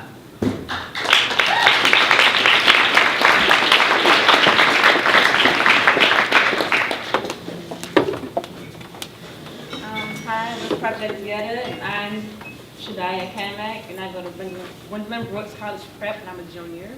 My name is Krista Latham. I go to Perspectives IIT Math and Science Academy. We are Group Yetta, Youth Expression Through Art. The purpose of our group, we saw that a lot of CCS schools, they closed down art programs, and we felt that art was very important to have. Excuse me. Art was a very important factor in a child's life. It motivates them to do so many wonderful things, and by not having it, the child is missing out on so many good things. Without art, or without programs, children without after-school programs, they usually get into a lot of bad stuff after school. It's higher rate of crime, and most kids, most of these kids are in urban areas of Chicago. Children without places to go after school, like I said before, are getting into more violence, and this is a reoccurring problem in Chicago, and we wanted to fix it. our goals were to make after-school programs for mainly middle school students and to give the students like different exposures to different museums, different art expos, and we wanted the students to create their own art so they can present their own art to the world and show them how they feel about the violence in their communities. And at the end, we haven't quite finished it, but we're planning on having an expo where they can display their beautiful art.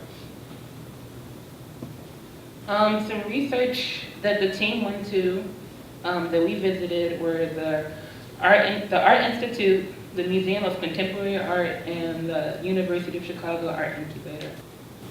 We got a chance to really expose not just the children but ourselves to different art that we were not even aware existed that could be art. These are just a few of the pieces that we saw at the Art Incubator.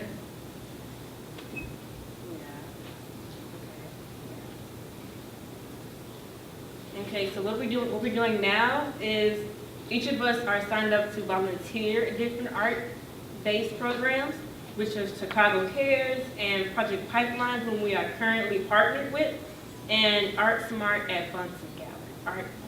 Bunsen Gallery. Some things we're planning to do now is volunteer with different types of programs, get our name out there, get more kids, gather different types of children and showcase gather different types of art and showcase them to children and get their feedback. Based on what they tell us, whether it was good or bad, we gather data on what they saw and we allow them to create art and showcase it to the community. Some challenges we had were poor communication between the members. Some of us had different schedules, we had different after-school programs, and we were just kind of busy. And we had poor planning activities because we couldn't quite agree on something, and it was very difficult to get our plan together. And we had difficulty locating where we're going to have our program. And we couldn't quite reach the children like we wanted to, and that was kind of a big issue. Some things we learned were how to use our time effectively, communicate within our group effectively. We learned how to create a curriculum, and we learned more about various types of artists who are very close in our community, close to us in our communities. Thank you.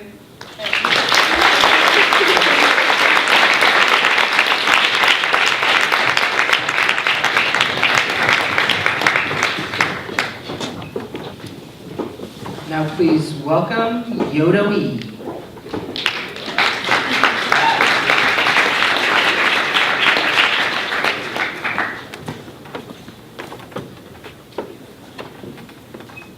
Hi, I'm Daniel Huerta, and I attend Ron College Prep. Hi, I'm Jack Stern, I also attend Ron College Prep. I'm Tatiana Cuevas, and I also attend Ron College Prep. And I'm Aurelia Maya, I'm the weird one. I attend Delaware High School. And we are Yodo-E, you will drink once, eventually. And we are here to talk to you about our efforts to support freshwater conservation. Our population is 7 million, and it's growing. The problem with this is that our freshwater supply is shrinking. A little known fact, humans can only live 3 days without drinking fresh water. And us Chicagoans living next to Lake Michigan have a false sense of security towards how much water we have available and how much water we have to drink and use. As you probably know, only 70% of the earth is covered in water, but I bet you didn't know that less than 1% of that is actually usable, because 97% of that is unusable due to the high salt content, and 2% of that is inaccessible. So to educate ourselves about water conservation, we first took a field trip to the McCormick Bridge House and Chicago River Museum, where we learned about the reversal of the flow of the Chicago River, which you probably learned about in your trivia cards, and about how the rainwater drainage system mixed with the sewage system in the city. With the research that we took, we created the little pamphlets that you have on your table, and it pretty much shows our concerns as well as what we plan to do as a group to help with the water conservation project. We also attend LGBT workshops where we learned about project management and how to work together as a team. And finally, we implemented our ideas to the community through the Pulaski International School of Chicago, which Daniel Perez actually graduated from.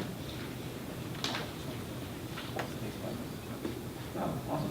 So as a group, we had 3 goals. So the first one was fun hands-on projects for the 5th through 8th graders that we were working with. And basically through this fun hands-on project, we wanted to educate them about freshwater crisis, which we did so in a little presentation we gave to them about ourselves and what we did. And we also wanted to leave a mark in the community and hope that word would expand. So what a rainwater basin does, it basically collects water from rooftops, gutters, or open air. It prevents overloading sewer systems with clean water that we can use ourselves. It provides water for gardens, and at the school Pulaski, they had a small kitchen garden, so we hope that they could use a rain basin we gave to help them with the garden. Also, if it's publicly showcased, it will spark conversation. Also, we let the students paint it as part of our fun hands-on project, which promoted school pride. Some of the things we had to do was contact the school. We contacted 2 schools, but we ended up with Pulaski only. We did a site visit, and the little star you see in the picture that actually shows the place where the basin is going to be put outside.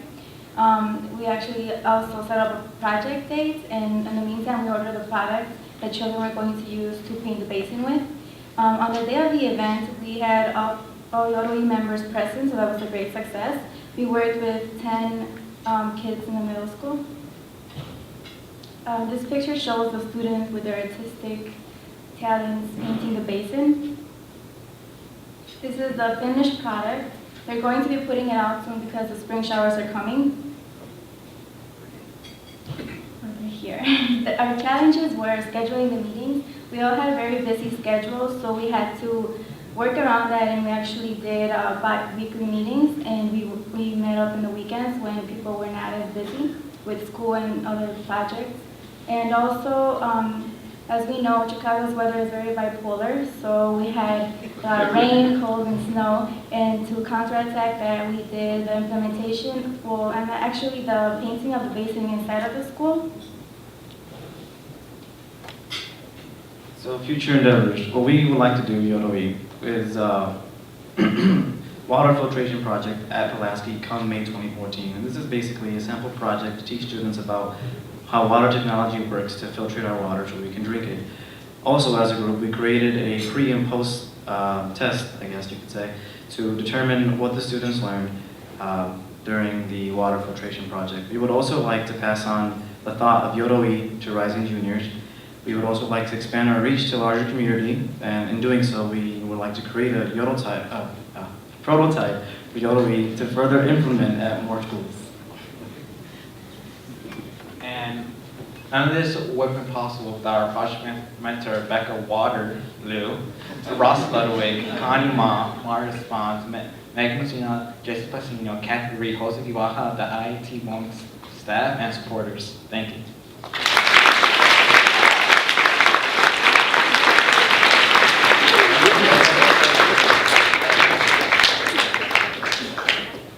Before the closing remarks, I would like to ask all of the project mentors present to please stand and be recognized.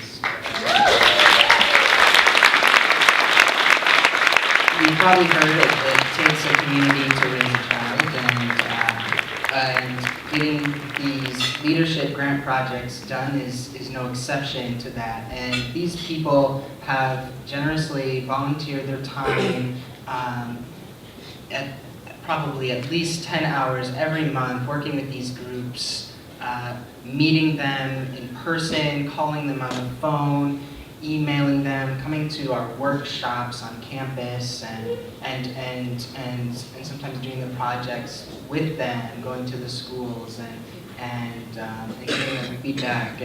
And these are some really amazing individuals, and we're very lucky to have all of them with us. Now, I would like to welcome another very special person to the stage, Jerry Doyle, the Vice Provost for Student Access, Success, and Diversity Initiatives here at IIT, knew the Boeing Scholars Academy well before it was even a proposal on paper, and when it was just some ideas rolling around in his head. And I've gotten to know Jerry a little better over the course of this last year, and it's just a great pleasure to be able to talk with him about education reform and about the program and his ideas, because he has a zillion of them. So I'd like to please welcome now Jerry Doyle.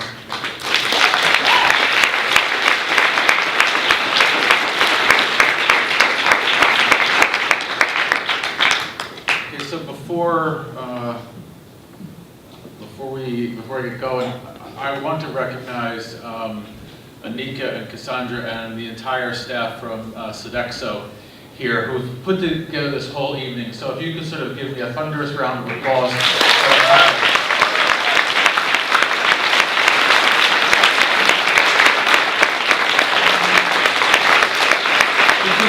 Because we like to believe at IIT that we are one family of faculty and staff and students and alumni in the community. And this event and the planning for this event began long before we arrived this evening, with the staff that prepared the food and so graciously have made the wonderful Boeing chocolate dipped cookies once again. So again, sort of thank you very much for being here tonight.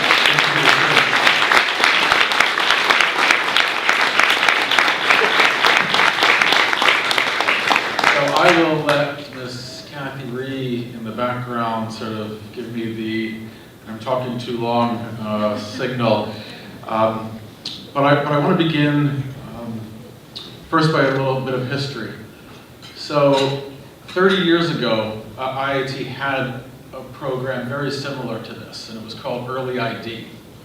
And it produced about 1,000 women and men in the mid-'80s to early '90s that are now sort of leading engineers and scientists and doctors and sort of global leaders.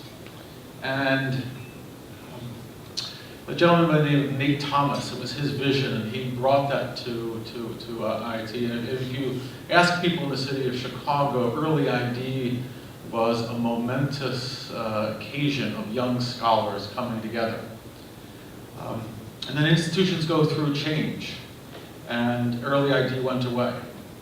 And when I arrived at IIT, I met Connie Calesi, who's been at the university for almost 50 years, and she said, "You should meet this man." And so I met Nate Thomas, and I followed a bit of his history. And he talked about what happens when institutions kind of deviate from what is at their heart and soul, right? And so we reconceived the idea, and it was about students coming together with mentors and with faculty and with staff and bringing something back to their community. So we had this idea, and ideas need champions. And so a colleague of mine, Miss Betsy Hughes here in Institutional Advancement, she took this idea, right, and nurtured it. And she's in the Institutional Advancement Office. And at universities, these people sort of are individuals who help organize opportunities to sort of communicate what's at the heart and soul of an institution, and to steward and to raise resources to craft new ideas. So Ms. Hughes and her team sort of took this idea and then together sort of approached one of our trustees, Dr. Tracy, who we've heard a lot about and whom Grant works with. And we've talked a lot about, so one I think it's incredibly important to sort of recognize Betsy Hughes for taking an idea, right? So in your work throughout life, and what you've already done so today is you see an idea and you have to sort of take hold of it, right? And we have talked a great deal, and Grant has talked about this, about the generous contribution that Boeing has given to sort of launch this program. The financial resources notwithstanding, like, that's an extraordinary sort of commitment to the university, but really to the young people of Chicago. But what is more extraordinary is Boeing's commitment in terms of staff and time and energy and hard work, right? It's easy in life to give money. It is harder to give your time and your energy and to sort of go shoulder to shoulder with young people who are trying to do this kind of work. And what makes the partnership extraordinary with Boeing is how they lead and they work with students, right? They are sort of behind us all the step of the way when we've gone down to the company to sort of think about it. So we have sort of the institutional commitment and we have sort of a corporate citizenship commitment, but we have people coming together to sort of create an opportunity for students to do great things, right? And I think what I see sort of Betsy Hughes doing and sort of the Boeing Corporation is they're blocking and tackling for the great things that people want to do. Okay, so I want to set some context. The other thing is that I think we are all now stakeholders and shareholders in this idea of what is the IIT Boeing Scholars Academy, right? And so what our pledge and our commitment is to always hold this idea and to keep it moving forward, right? Ideas will change and mold and evolve over time, but it is our commitment as stewards to kind of move this forward. Okay, so that's one bit of history, right?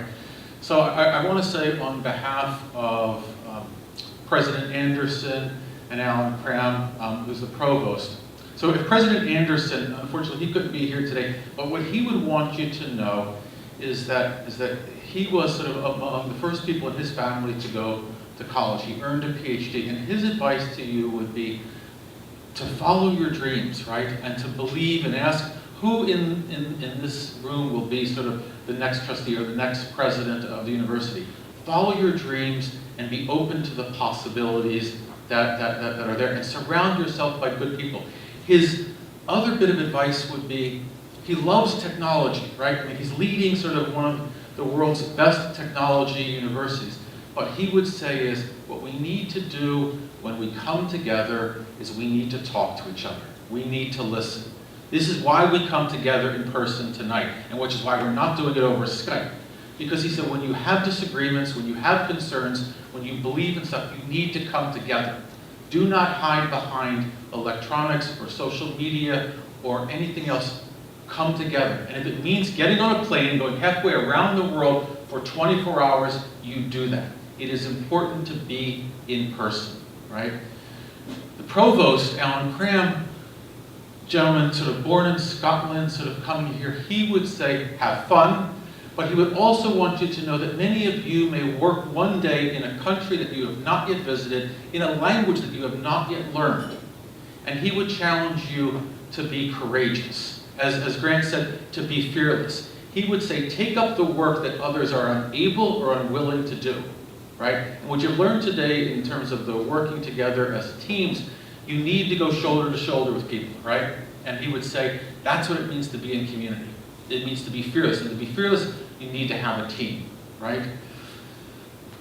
I think back to sort of when Dr. Tracy was here 3 years ago. Last year he was on sort of another international mission. And he would want you to know a couple things which I think you've displayed extraordinarily well. In his talk 3 years ago, he talked about the obligation of knowledge. When you have knowledge, when you have ideas, what must you do? And you gave extraordinary examples of taking this experience, taking the ideas, and making a difference in your community. You took that obligation to knowledge and you made it manifest by bringing it to your communities and by learning with each other. The second thing that he would be so proud of you tonight, and Grant is going to know this, you thought through your projects, but you redefined the goals. You redefined what was important. You reassessed, you talked to each other, and you were brutally honest with each other, right? You were brutally honest in reconfiguring your plans.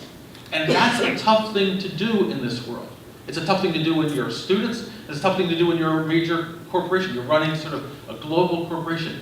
You need to readjust. You need to reassess. So he would be extraordinarily proud of all the adjustments that you made. And last, 3 years ago, when you talked to so many of them, a number of you walked up and said, look, I'm sorry we didn't achieve our goals. I'm sorry we didn't get this done. He would say, no, you got done what was important. You learned to reassess. That is the most important lesson that you've gathered here. So that would be really important.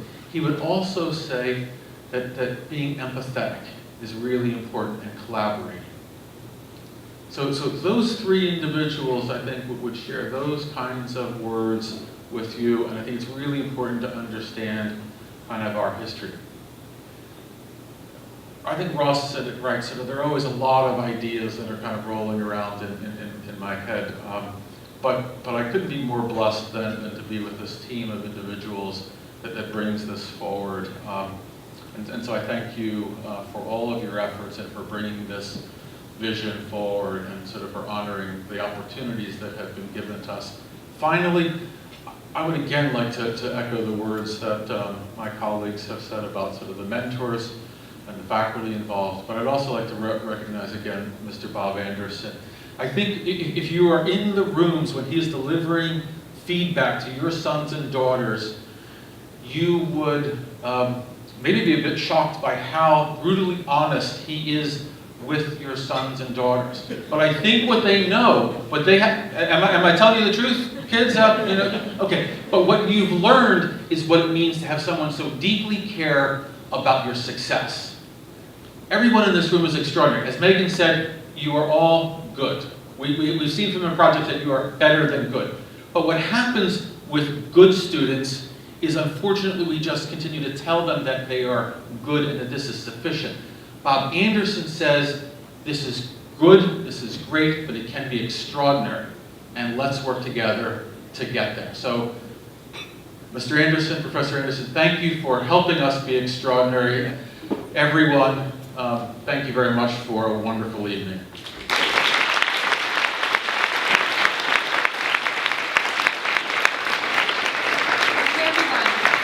Now we've been talking about how fantastic our scholars are. You're going to watch how fantastic they are in terms of being the most efficient photo takers you've ever seen.